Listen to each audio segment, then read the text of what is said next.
Stephanie McCullough here from Sofia Financial, popping in mid-month with an impromptu video just to address what we're all living through right now and kind of what's been going through my head. The world we live in is uncertain. The uncertainty is inescapable. It's always there. We just don't always see it. And right now it's all up in our face. We can't avoid it. And you know I'm talking way beyond investments.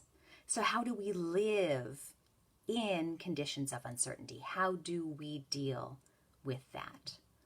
I think one step is to acknowledge that it's perfectly okay to have all these feelings that we're having. It's natural, it's human. Find someone with whom you can talk about it and share it to try to get it all out of here and talk it through. That's always super helpful for me. As financial planners, we talk about planning for the what ifs and asking what could go wrong with someone's financial plan. Let me tell you, we never had this scenario in mind. As humans, we have a tendency to believe that what has been going on in the recent past will continue. It's called recency bias. And what that means is when times are good, it's hard to imagine the bad times. And when times are bad, it's hard to imagine or remember that there are also good times. But here's what I know. In the past, when we've had crises, and we've had lots of crises in this country, in this world. In the past, we've always come through them. The markets have always rebounded. The economy has always recovered. I can't tell you when or how. It will most likely get worse before it gets better. But it will turn around. What I also know is that each of us will come out the other end with more information, useful information about ourselves, about how we feel in a crisis, about our spending, what's non-negotiable, and maybe what's expendable. That type of self-knowledge is really very helpful. And my suggestion would be to find a way to try to capture that now. Maybe do some journaling, maybe some video journals, something so that when times are good again, we remember. Because it's hard to prioritize the emergency fund when things are going great and you'd really like to take that family vacation or make that house update.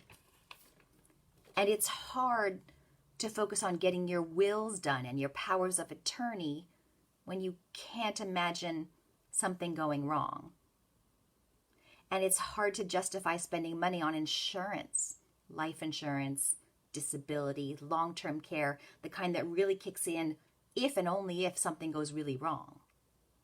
It's hard to justify going through those hoops when things are feeling really optimistic and good.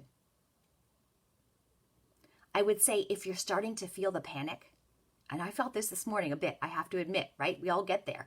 If you're starting to feel that creep in, focus on one thing you can do, one tangible thing, because the panic has to do with a feeling of powerlessness, like it's all happening to us. So if we can take back our agency, if we can take back some feeling of, I can control this one thing, that's really helpful.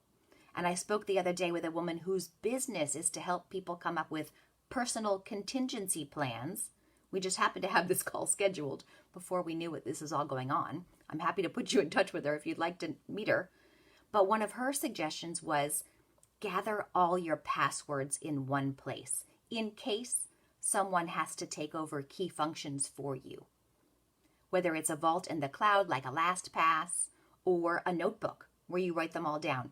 Have them all in place so that if someone needs to take over this various functions for you, temporarily or otherwise, you've got it.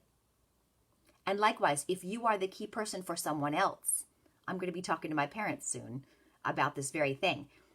If you are their executor or their power of attorney, their designated person, make sure you know where to find all of their passwords. That's one key thing we can all do today. Stay well, Be well. Stay safe. Take care.